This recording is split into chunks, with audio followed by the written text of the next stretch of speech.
మన భారతదేశమంటేనే రకరకాల భాషల పుట్ట. మరి ఇంతటి భాషా వైవిధ్యాన్ని కాపాడటానికి మన రాజ్యాంగంలోనే ఒక ప్రత్యేకమైన పదవి ఉంది. అదే భాషాపరమైన మైనారిటీల కోసం ప్రత్యేక అధికారి. అసలు ఈ ఏర్పాటు వెనుకున్న కథేంటో ఈరోజు తెలుసుకుందాం. ఒక్కసారి ఆలోచించండి. మన దేశంలో వేల భాషలున్నాయి, కాని ప్రభుత్వం, చదువులు, కోర్టులు ఇలా అన్ని చోట్ల కొన్ని ప్రధాన భాషలే వాడుకలో ఉంటాయి. మరి మిగతా భాషలు మాట్లాడేవాళ్ల పరిస్థితి ఏంటి? వాళ్ల భాష, వాళ్ల గుర్తింపు ఎలా? ఈ పెద్ద సవాలుకు మన దేశం ఎలా స్పందించిందో తెలుసుకుందాం. సరే, ఈ ప్రత్యేక అధికారి పదవి అనేది ఏదో రాత్రికి రాత్రే పుట్టుకొచ్చింది కాదు. దీని వెనుక ఒక పెద్ద కథే ఉంది. ఒక స్పష్టమైన అవసరం నుంచి చాలా ఆలోచనల తరువాత ఇది రూపుదిద్దుకుంది.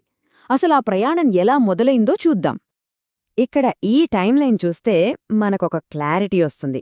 అంతా ఒక పద్ధతి ప్రకారం జరిగింది.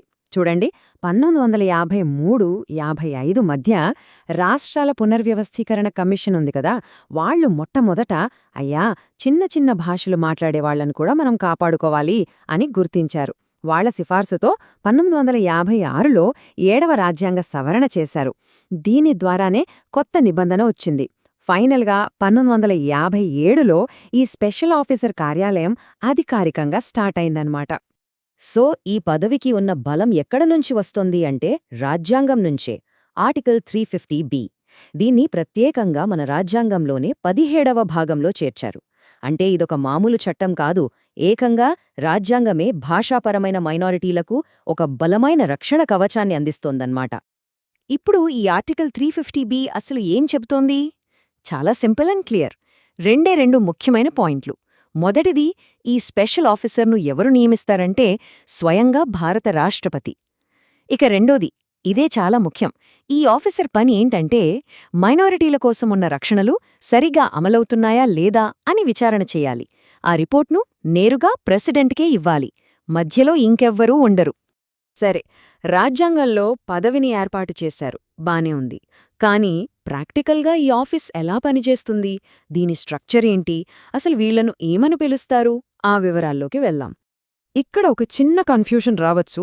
రాజ్యాంగంలో ఏమో ప్రత్యేక అధికారి అని ఉంటుంది, కానీ వాస్తవంలో ఆ పదవిలో ఉన్నవాళ్లను కమిషనర్ ఫర్ లింగ్విస్టిక్ మైనారిటీస్ అని పిలుస్తారు. షార్ట్గా CLM అనమాట. సో ఈ రెండు పేర్లు ఒకే వ్యక్తిని సూచిస్తాయి, గుర్తుపెట్టుకోండి. ఈ CLM ఆఫీస్ నిర్మాణం చూస్తే ఇది దేశమంతా విస్తరించి ఉంది. వీళ్లు డైరెక్ట్గా కేంద్ర మైనారిటీ వ్యవహారాల మంత్రిత్వ శాఖ కింద పనిచేస్తారు. హెడ్ క్వార్టర్స్ ఏమో న్యూఢిల్లీలో ఉంది. మరి దేశమంతా ఎలా కవర్ చేస్తారు? దానికోసం 3 రీజనల్ ఆఫీసులు పెట్టారు.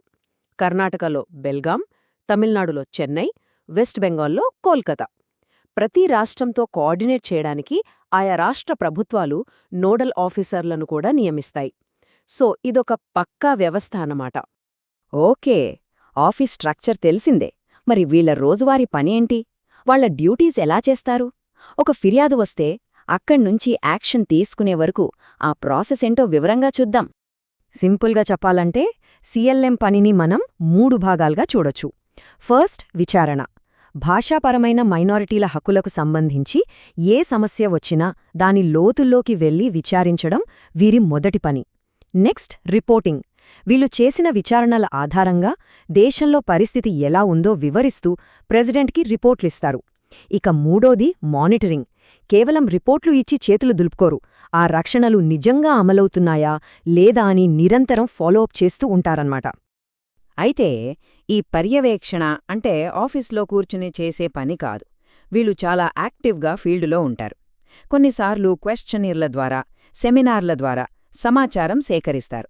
ముఖ్యంగా ఎవరైనా ఒక వ్యక్తి అయినా, ఒక గ్రూప్ అయినా కంప్లైంట్ ఇస్తే దాన్ని వెంటనే తీసుకుని విచారణ మొదలుపెడతారు.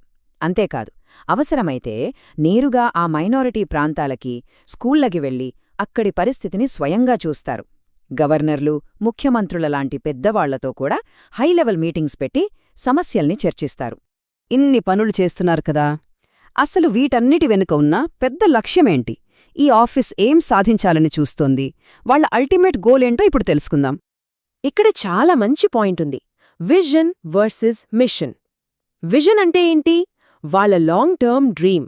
అదేంటంటే మైనారిటీ భాషలు మాట్లాడే వాళ్ళ హక్కులను కాపాడి ఒక మంచి సిస్టమ్ని క్రియేట్ చేయడం. వాళ్లకి కూడా అందరితో పాటు సమాన అవకాశాలివ్వడం.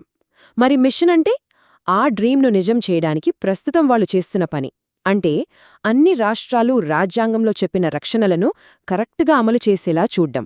సో మిషన్ అనేది ప్రాక్టికల్ స్టెప్ అయితే, విజన్ అనేది ఫైనల్ డెస్టినేషన్ అన్నమాట. సరే, ఆ విజన్ని మిషన్ని సాధించడానికి సీఎల్ఎం కొన్ని టార్గెట్స్ పెట్టుకొని పనిచేస్తుంది. అవే ఈ కీలక ఉద్దేశ్యాలు. ఫస్ట్, దేశమంతా ఒక్కటే అనే భావన రావాలంటే అందరికీ సమాన అవకాశాలుండాలి, అది చూడటం. రెండోది, చాలా మంది మైనారిటీలకు వాళ్ల హక్కులు రక్షణల గురించి తెలియదు, సో వాళ్లలో అవగాహన తీసుకురావడం. మూడోది, ఆ రక్షణలు ఉత్త కాగితాల మీద కాకుండా నిజంగా అమలయ్యేలా గ్యారెంటీ ఇవ్వటం. ఇక ఫైనల్గా వాళ్ల సమస్యలు ఫిర్యాదులను తీసుకుని వాటికి ఒక పరిష్కారం చూపించడం. సో మనం ఇప్పటిదాకా చూసిందేంటంటే, ఈ స్పెషల్ ఆఫీసర్ కార్యాలయం అనేది కేవలం ఒక ప్రభుత్వ ఆఫీస్ కాదు. ఇది మన దేశంలో ఉన్న భిన్నత్వంలో ఏకత్వం అనే గొప్ప సూత్రానికి ఒక నిలువుటద్దం. ఈ విశ్లేషణను ముగించే ముందు ఈ ప్రశ్న గురించి ఒక్కసారి ఆలోచిద్దాం. చిన్న చిన్న భాషలను కాపాడటమంటే కేవలం ఆ కొన్ని వర్గాల వాళ్ళకి మేలు చేయడమేనా? లేక అలా చేయడం వల్ల మన దేశం యొక్క మొత్తం సాంస్కృతిక గుర్తింపు, మన ఐడెంటిటీ ఇంకా ఎలా బలపడుతుంది?